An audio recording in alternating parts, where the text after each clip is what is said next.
बिस्मिल्लाहिर्रहमानिर्रहीम। अस्सलाम वालेकुम डियर स्टूडेंट्स, उम्मीद है कि आप सब खैर खैरियत से होंगे। बेटा आज chapter number 2 physics class 9th का लास्ट टॉपिक है हमारे पास, motion of freely falling bodies. ठीक है बेटा, फ्रीली फॉलिंग बॉडीज कैसे कहते हैं? इस तरह आप किसी बॉडी को अगर ड्रॉप करते हैं तो ये फ्रीली फॉलिंग है, आपने इसको ड्रॉप किया, ये फ्रीली फॉलिंग, ये नीचे की तरफ गिर रही है, तो इसको हम कहते हैं फ्रीली फॉलिंग बॉडीज। ठीक है जी। अच्छा बेटा, ये एक आम सा तासुर है कि अगर हम दो बॉडीज को फेंकते हैं, ड्रॉप करते हैं, और एक बॉडी का मास बहुत कम है, जिस तरह आप समझ लें एक पेपर है और एक तरफ एक बुक है, तो ये दोनों एक साथ नीचे नहीं गिरेंगे, बल्कि बुक पहले गिरेगी और पेज जो है वो बाद में जाके गिरेगा। लेकिन यहां पर एक बात याद रखें कि अगर हम एयर रेजिस्टेंस को निगलेक्ट कर दें, एयर रेजिस्टेंस को निगलेक्ट कर दें, ठीक है, बिल्कुल अगर उसको खत्म कर दें, तो फिर क्या होगा? Then all the bodies either lighter or heavier, कि वो बॉडीज लाइट है या वो बॉडीज हैवी हैं, ठीक है, जैसी मर्जी है, will fall down with uniform acceleration, वो एक यूनिफॉर्म एक्सेलरेशन के साथ नीचे गिरेंगी। ठीक है, आप एक्सपेरिमेंट कर भी सकते हैं कि आप एक पेज लें, एक बुक लें, दोनों को ड्रॉप कर दें, बुक पहले गिरेगा, पेज जो है वो बाद में गिरेगा। लेकिन अगर आप उस बुक के ऊपर पेज को रख दें, ठीक है, नीचे रखेंगे तो आप कहेंगे ये तो बुक की इन्फ्लुएंस की वजह से नीचे गई है, आप उसके ऊपर रख के उसको ड्रॉप करके देखें तो वो क्या होगा? वो दोनों एक साथ गिरेंगे। तो ये क्या हुआ कि एयर रेजिस्टेंस को आपने खत्म कर दिया पेज के लिए, तो वो भी बुक के साथ नीचे गिर जाएगा।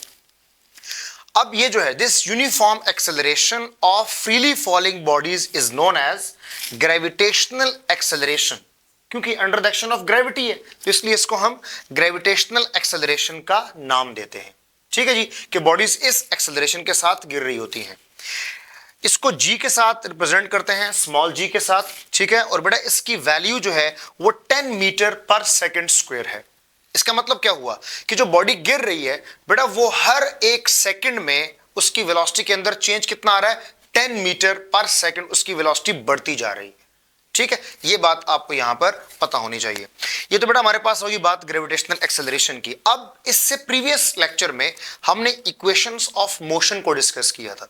ठीक है, तो देखिए बेटा, equation of motion can be used for bodies moving under the action of gravity. अगर कोई body under the action of gravity move कर रही है, गिर रही है, तो उसको भी हम इक्वेशन ऑफ मोशन अप्लाई कर सकते हैं, बिकॉज एक्सेलरेशन क्या है? वो यूनिफॉर्म है। ठीक है, इस केस में करना है कि हमने एक्सेलरेशन को जी के साथ रिप्लेस करेंगे और जो डिस्टेंस था उसको हाइट के साथ रिप्लेस कर देंगे।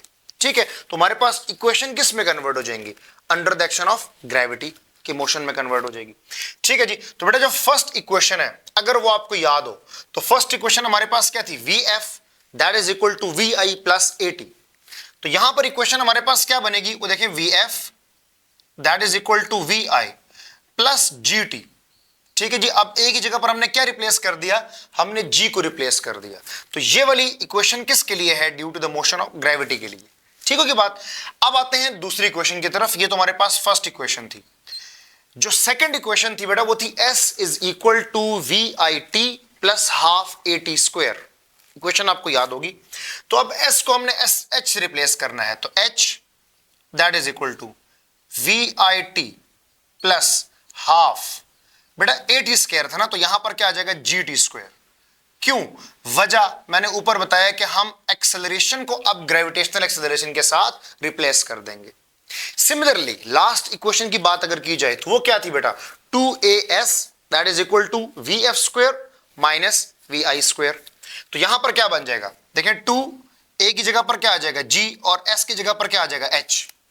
That is equal to v f square minus v i square. ठीक है बेटा, तो ये हमारे पास तीनों जो इक्वेशन ऑफ मोशंस हैं, वो अंडर द ग्रेविटी की जो मोशन है उसके अकॉर्डिंगली इस तरह से हम उसको रिप्लेस कर सकते हैं, बना सकते हैं। तो ये इक्वेशन हमारे पास उसके लिए होंगी। अब बेटा यहां पर एक बड़ी खास बात है, आप देखिए, जब किसी बॉडी को आप अपवर्ड थ्रो करते हैं तो वो उसकी स्पीड कम होते होते एक खास पॉइंट पर जाने के बाद वो बॉडी रुक जाती है और उसके बाद वो बॉडी नीचे की तरफ मूव करने लग जाती है।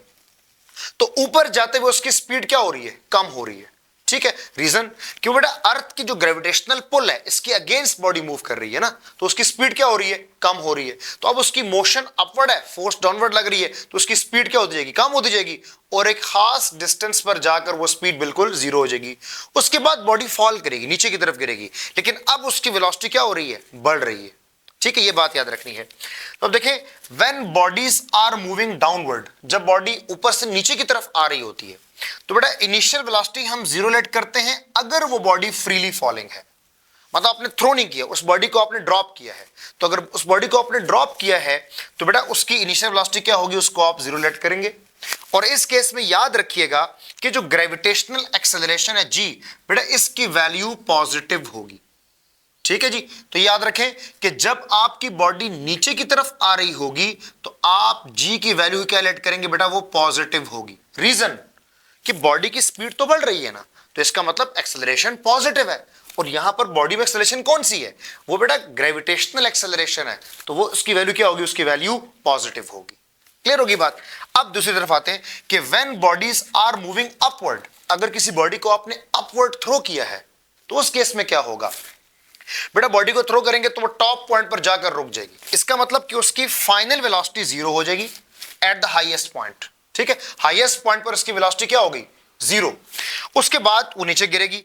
लेकिन अब ये बॉडी जब अपवर्ड मूव कर रही थी, इसकी वेलोसिटी क्या हो रही थी बेटा, कम हो रही थी। वेलोसिटी क्या हो रही थी, कम हो रही थी। तो अगर वेलोसिटी डिक्रीज कर रही हो तो फिर आपकी जो एक्सेलरेशन है बेटा वो क्या होती है, वो नेगेटिव होती है। ठीक है, ये बात याद आई। तो अब यहां पर हम कहते हैं कि अब जो एक्सेलरेशन होगी, ग्रेविटेशनल एक्सेलरेशन, बेटा वो क्या है, वो नेगेटिव वैल्यू देगी। तो इसका मतलब है कि जब बॉडी अपवर्ड मूव करेगी तो इस केस में आपकी जी की वैल्यू क्या होगी बेटा, वो नेगेटिव होगी। ठीक है, तो ये याद रखना है कि जब बॉडी डाउनवर्ड नीचे की तरफ आ रही है तो आप जी की वैल्यू को पॉजिटिव पुट करेंगे। जी की वैल्यू कितनी कांस्टेंट, वो तो 10 है। ठीक है, लेकिन अब यहां पर देखना है कि अगर बॉडी डाउनवर्ड आ रही है, नीचे की तरफ गिर रही है, तो उसको प्लस पुट करेंगे। अगर अपवर्ड जा रही है तो उसको नेगेटिव पुट करेंगे। क्लियर होगी ये बात। अच्छा, मेरा ख्याल है कि आपको ये बात यहां तक समझ आ गई। तो बेटा एक एग्जांपल है, इसको जरा सॉल्व करते हैं। तो आप देखें एग्जांपल में वो कह रहे हैं कि a stone is dropped from the top of the tower. एक स्टोन है बेटा, उसको ड्रॉप किया गया है। ठीक है, मतलब उसकी इनिशियल वेलोसिटी को जीरो दिया गया उसको। ठीक है जी, उसको ड्रॉप किया गया है। The stone hits the ground after 5 second. वो 5 सेकेंड के बाद ग्राउंड पर पहुंच गई है। ठीक है जी, जब 5 सेकेंड के बाद बेटा वो ग्राउंड पर पहुंची है, वो आपसे दो चीजें पूछ रहा है। वो कह रहा है एक तो आप हमें बताएं कि इस टावर की हाइट कितनी है, हाइट ऑफ द टावर। ठीक है जी, तो एच हमने फाइंड करना है। दूसरी बात वो कह रहा है the velocity with which stone hit the ground, कि स्टोन ने किस वेलोसिटी के साथ ग्राउंड को हिट किया है, मतलब स्टोन की फाइनल वेलोसिटी हमने यहां पर बतानी है। ठीक है बेटा, सबसे पहले हम हाइट की बात करते हैं, हमें टाइम का पता है। ठीक है, और इनिशियल वेलोसिटी का भी पता है। तो हम ए पार्ट को सॉल्व करते हैं और ए पार्ट में हम इक्वेशन लगाते हैं, h is equal to v i t plus half g t square. ठीक है, अच्छा बेटा अब यहां पर देखें कि बॉडी नीचे गिर रही है ना, तो एक्सेलरेशन को हम क्या लेंगे, जी को पॉजिटिव लेट करेंगे यहां पर। ठीक है, तो अब देखें एच हमने फाइंड करना है। इनिशियल वेलोसिटी कितनी हमारे पास, जीरो। टाइम कितना है, 5 सेकेंड प्लस हाफ। तो बेटा जी की वैल्यू कितनी है, वो है 10 मीटर पर सेकेंड स्क्वायर। और टाइम कितना है हमारे पास, टाइम है बेटा 5 और इसका स्क्वायर, 5 सेकेंड का स्क्वायर। ये वैल्यू हमारे पास आ रही है। तो जब इस पूरे को हम सॉल्व करते हैं तो बेटा यहां पर देखें ये वाली पूरी वैल्यू जीरो हो जाएगी। ठीक है जी, और यहां पर हाइट की वैल्यू बेटा मैं इसको कंप्लीट अगर सॉल्व करूं तो ये मेरे पास कितनी आएगी, मेरे पास 125 मीटर इसकी वैल्यू आ जाएगी। आप इसको सॉल्व करके देख लें। तो बेटा यहां पर हाइट मेरे पास कितनी आ गई, 125 मीटर। ठीक है, ये तो पहला सॉल्व हो गया मेरे पास। अब वो पूछ रहे कि आपने बताना है कि इसकी फाइनल वेलोसिटी कितनी है। तो बेटा फाइनल वेलोसिटी के लिए हम एक और इक्वेशन का यूज करते हैं और उस इक्वेशन को आप देखें तो 2gh that is equal to vf square minus vi square. ठीक है जी, अब बेटा इसमें वैल्यूज पुट करते हैं। तो 2g की वैल्यू कितनी है, 10 मीटर पर सेकेंड स्क्वायर। हाइट हमारे पास आ चुकी है, हमने फाइंड की है, वो कितनी है 125 metre. That is equal to बेटा vf square minus initial velocity तो हमारे पास जीरो है, तो जीरो का स्क्वायर। हमने क्या फाइंड करना है, फाइनल वेलोसिटी।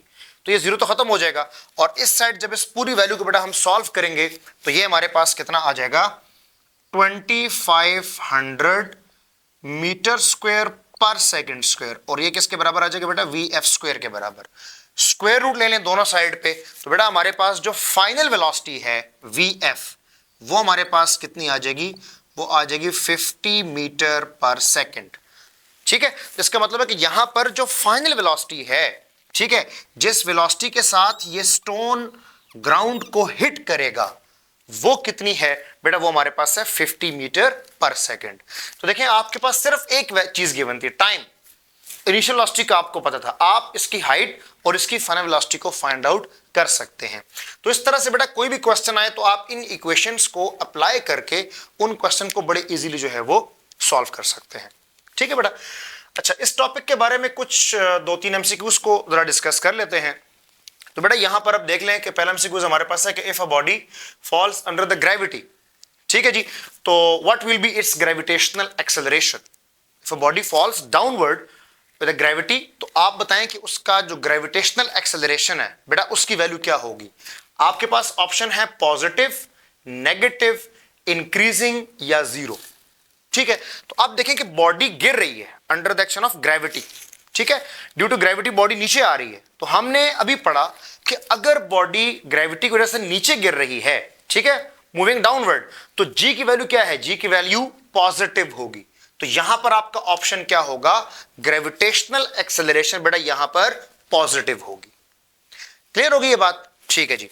दूसरा एमसीक्यू देखें बेटा कि if a body is thrown vertically upward, its velocity at the highest point, ठीक है, तो आपने बताना है कि फाइनल वेलोसिटी हाईएस्ट पॉइंट पर कितनी है। ऑप्शन जो आपके पास गिवन है बेटा वो है पॉजिटिव, नेगेटिव, ठीक है जी, और आपके पास ऑप्शन है यूनिफॉर्म और जीरो। तो और बताना हाईएस्ट पॉइंट पर इसकी वेलोसिटी कितनी है। तो बेटा हाईएस्ट पॉइंट पर हमने बात की कि जब बॉडी को आप थ्रो करते हैं तो हाईएस्ट पॉइंट पर जाकर वो रुकती है, उसके बाद नीचे आती है। तो हाईएस्ट पॉइंट पर वेलोसिटी क्या होगी बेटा, इसमें आपका ऑप्शन होगा जीरो, कि हाईएस्ट पॉइंट पर जाकर वो रुक गई ना, तो जब स्टॉप हो गई तो उसकी वेलोसिटी क्या है, वो जीरो है। क्लियर होगी? तो यहां पर ऑप्शन आपका आएगा जीरो। अच्छा, अब यहां पर एक और जो एमसीक्यू है उसको डिस्कस कर लेते हैं कि if a ball is dropped from the top of the tower, ठीक है जी, एक टॉप ऑफ टावर से आपने बॉल को ड्रॉप किया, the distance travelled by it in first second, बेटा पहले सेकंड में, फर्स्ट सेकंड में इसने कितना डिस्टेंस जो है वो ट्रेवल किया, एक सेकंड में इसने कितना डिस्टेंस ट्रेवल किया। आपके पास जो ऑप्शन है बेटा वो है 100 मीटर, 50 मीटर, 10 मीटर और 5 मीटर। अब यहां पर आप मुझे बताएं कि आप किस तरह से फाइंड कर सकते हैं। बेटा आप वो जो हाइट है, वो डिस्टेंस है, वो आप इस फार्मूले से फाइंड आउट कर सकते हैं। यहां पर आप टाइम की वैल्यू 1 को पुट करें। इनिशियल वेलोसिटी तो क्या होगी, आपने बॉडी को ड्रॉप किया है, तो इनिशियल वेलोसिटी क्या होगी आपके पास, जीरो होगी। ठीक है जी, तो इसको जरा सॉल्व कर लेते हैं। बेटा इसी इक्वेशन को अगर हम थोड़ा सा मॉडिफाई करें तो मैं यहां पर सॉल्व करता हूं। आप देखें कि h is equal to distance कितना ट्रेवल किया उसने, vi, तो वो तो जीरो है, तो बेटा ये सारी वैल्यू जीरो हो जाएगी। ठीक है, टाइम की पुट करने की जरूरत नहीं है, प्लस 1/2 और g की वैल्यू कितनी है 10, और हमारे पास कितना है जी 1 का स्क्वायर, टाइम कितना है 1 सेकंड की बात कर रहे हैं ना, तो यहां पर इसको कैंसिल करेंगे 5 हो जाएगा, तो बेटा h कितना हो जाएगा आपके पास 5 मीटर। तो इसका मतलब यह हुआ कि इस बॉडी ने एक सेकंड के अंदर फ्री फॉल जो बॉडी है तो उसमें वो कितना डिस्टेंस ट्रेवल कर रही है बेटा, वो 5 मीटर का डिस्टेंस ट्रेवल कर रही है। ठीक है, तो इस तरह के आपसे और भी क्वेश्चन पूछ सकता है, जितने भी टाइम के इस तरह आपको 2 सेकंड के गए तो आप उसको भी फाइंड कर सकते हैं, वो कोई इशू नहीं होगा आप लोगों के लिए, आई होप सो। ठीक है, तो बेटा मेरा ख्याल है कि आपको ये बात समझ आ गई होगी। फ्रीली फॉलिंग बॉडीज की जो मोशन है इसको आपने ऑब्जर्व कर लिया होगा, समझ आ गया होगा आपको। फिर भी अगर आपके कोई क्वेश्चंस हों, क्यूरीज हों, तो आप कमेंट सेक्शन में पूछ सकते हैं। Thank you, Allah Hafiz.